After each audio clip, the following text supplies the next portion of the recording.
3월 4일 금요일 아침입니다. 하나님의 돌보심이 모든 가정과 함께 하기를 바랍니다. 민수기 28장을 함께 읽겠습니다.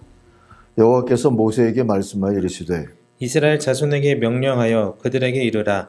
내 헌물, 내 음식인 화제물, 내 향기로운 것은 너희가 그 정한 시기에 삼가 내게 바칠지니라. 또 그들에게 이르라. 너희가 여호와께 드릴 화제는 이러하니 1년 되고 흠없는 수량을 매일 2마리씩 상번제로 드리되 어린 양 한 마리는 아침에 드리고 어린 양 한 마리는 해질 때에 드릴 것이요. 또 고운 가루 10분의 1 에바에 빻아낸 기름 4분의 1 신을 섞어서 소제로 드릴 것이니 이는 시내 산에서 정한 상번제로서 여호와께 드리는 향기로운 화제며 또 그 전제는 어린 양 한 마리에 4분의 1 흰을 드리되 거룩한 곳에서 여호와께 독주의 전제를 부어 드릴 것이며 해질 때에는 두 번째 어린 양을 드리되 아침에 드린 소제와 전제와 같이 여호와께 향기로운 화제로 드릴 것이니라. 안식일에는 1년 되고 흠없는 수장 2마리와 고운 가루 10분의 2에 기름 섞은 소제와 그 전제를 드릴 것이니 이는 상번제와 그 전제 외에 매 안식일에 번제니라.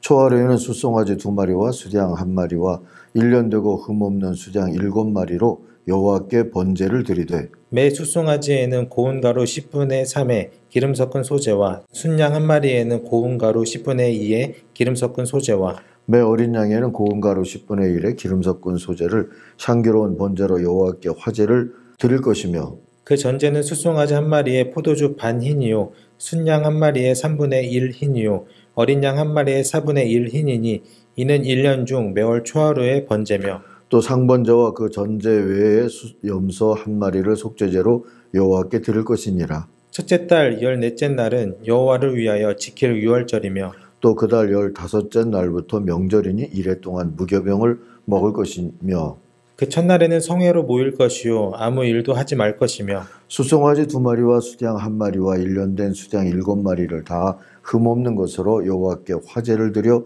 번제가 되게 할 것이며 그 소제로는 고운 가루에 기름을 섞어서 쓰되 숫송아지 한 마리에는 10분의 3이요 순양 한 마리에는 10분의 1을 드리고 어린 양 7에는 어린 양 한 마리마다 10분의 1을 드릴 것이며 또 너희를 속죄하기 위하여 순염소 한 마리로 속죄제를 드리되 아침에 번제고 상번제 외에 그것들을 드릴 것이니라.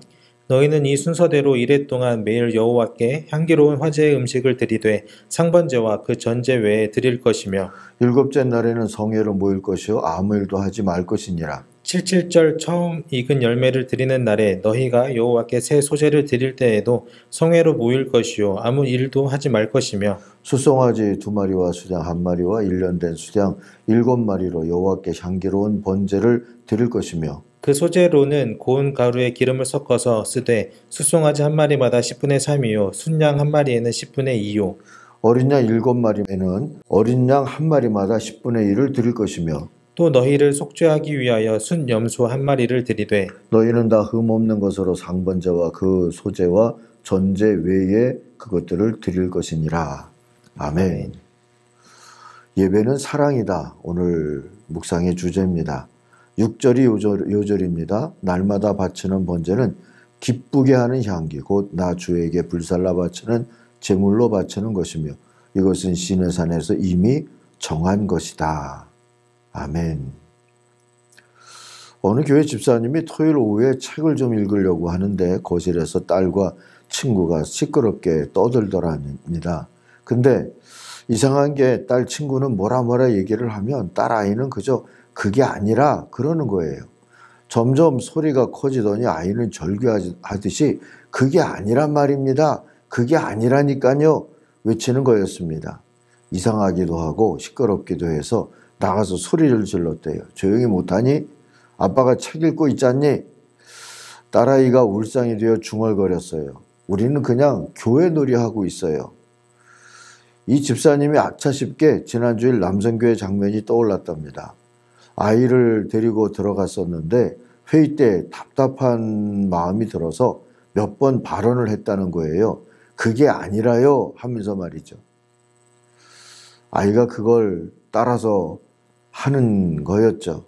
그래서 달래주면서 그러면 예배놀이나 해라 했더니 아이들이 설교 나오는 방송을 틀고 그 앞에 앉더랍니다. 방에 들어와 있다가 아이들이 키득거리는 소리가 들려서 그럼 그렇지. 니들이 조용할 수 없겠지 싶어서 또 나가봤대요. 근데 아이들이 설교를 틀어놓고 조는 흉내를 내다가 지들도 웃겨가지고 깔깔거리고 있었던 거죠. 그건 또 지난 주일에 자기가 보여준 모습이더랍니다. 토요일 집안 잔치에 갔다가 사촌들과 한잔하고 늦게 자고 아내 등살에 교회를 갔는데 너무 피곤해서 거의 졸다가 왔다는 겁니다. 이 집사님의 깨달음입니다. 바른 성도, 바른 예배자의 모습을 보여줘야 되겠구나. 오늘 말씀이 그런 깨달음에 도움을 줍니다. 이 민수기 28장과 내일 볼 29장은 하나님의 백성의 정규 예배 모범집 또는 표준 예식서와 같습니다. 레위기에서 우리가 한번 보았던 내용을 거의 다시 반복을 하고 있죠. 날마다 예배에 대해서 또 안식일 예배, 초하루 예배, 6월절, 7.7절까지가 28절이고요. 29장에는 신년, 저들의 7월인데요. 첫날, 나팔절이죠. 또 속죄일, 장막절 또는 초막절 등 지켜야 할 절기와 예배들에 대한 매뉴얼이 계속되고 있습니다. 뭐 꼼꼼히 다시 다 살피기는 어렵고요. 한 가지만 짚고 가려고 합니다. 바른 예배, 바른 제사의 우선 요소가 뭘까? 그건 하나님의 기쁨을 추구하는 거라는 점이죠. 그게 오늘 요절에 실려 있죠. 이런 예배 정신은 기쁨으로 드리는 번제에 담겨 있는 거예요. 날마다 바치는 번제는 기쁘게 하는 향기, 곧 나 주에게 불살라 바치는 제물로 바치는 것이며 이것은 신의 산에서 이미 정한 것이다. 6절이 그렇게 말하고 있지 않습니까? 자, 번제는 하나님이 기뻐하는 향기를 드리기 위하여서 다 태워드리는 거고요. 잘 태워드리는 거죠. 그래서 다 드린다, 잘 드린다, 번제의 의미에 이 두 가지가 들어있습니다. 다 드린다는 것은 물론 몽땅 태워드리는 것으로 해결이 되겠지만 잘 드린다는 것은 뭘까요? 6절 요절에 보니까 기쁘게라는 단어가 있죠. 기쁘게 드리는 겁니다. 근데 이 드림이라는 말을 낮춰 말하면 줌이 되잖아요. 준다, 주는 거. 성경에 이 단어가 참 많이 나옵니다. 성경에 믿는다는 단어는 270여 번 나오고 기도한다는 370여 번, 사랑한다는 또는 사랑은 700번이 좀 넘게 나옵니다. 그런데 주다라는 단어는 2160번이나 나온다고 그래요.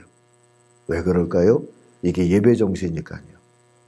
영어 단어에서도 예배한다와 다른 사람을 섬긴다가 서비스라고 같은 단어를 쓸 수 있잖아요.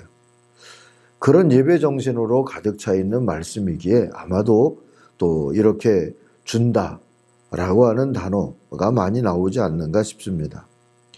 가장 잘 주는 건 결국 뭐겠습니까? 기쁨으로, 자원함으로, 기꺼이, 즐거이 이런 말들과 연결해서 설명이 될 수 있을 겁니다. 바울은 그래서 고린도 후서에서 이 예배와 봉헌에 대해서 가르치면서 이런 표현을 해요. 고린도 후서 8장 12절입니다. 할 마음만 있으면 있는 대로 받으실 터이요 없는 것을 받지 아니하시리라. 할 마음만 있으면, 이게 다른 번역은 자원하여라는 뜻으로 번역을 하죠. 자원하여 드리는 거, 할 마음을 가지고 드리는 거. 이렇게 하나님 앞에 드리고자 하는 예배에는 창조적인 즐거움이 또 즐거운 드림이 가능하지 않을까 싶어요.